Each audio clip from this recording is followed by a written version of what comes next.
ઇતિહાસની આ સૌથી મહત્વની કૂચ હતી, જે હતી 12મી માર્ચ 1930ના રોજ દાંડી કૂચ યાત્રા યોજાયેલી હતી. આ યોજનામાં ગાંધીજીએ તેમને મહત્વની યોજના ગણી હતી. તેમાં તેમને મીઠાના કાયદાનો ભંગ એના માટે તેમણે ચળવળ કરી હતી. ગાંધીજીએ દાંડી કૂચની યાત્રા દરમિયાન 12 માર્ચથી લઈને 8 એપ્રિલ સુધી 1930ના રોજ 24 દિવસની યાત્રા યોજી હતી, જેમાં તેઓએ માત્ર ક્રાંતિકારી ભાઈઓ જ નહીં પરંતુ ક્રાંતિકારી બહેનો એ પણ તેમાં સમાવેશ કરેલો હતો. આ યાત્રા દરમિયાન ગાંધીજીએ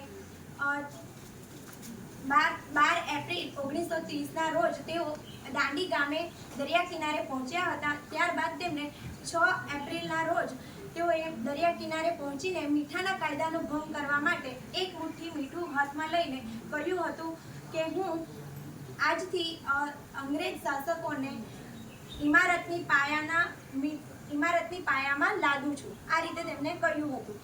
પહેલાં તો અંગ્રેજોએ મીઠું અને કાદવ બંને ભેગા કરી દીધા હતા, પરંતુ ત્યાંના જે સ્થાનિક છે તે ભાઈએ તેમાં મીઠાને પાંદડાની નીચે છુપાવી દીધું હતું. ત્યારબાદ ગાંધીજીએ મીઠાના કાયદાનો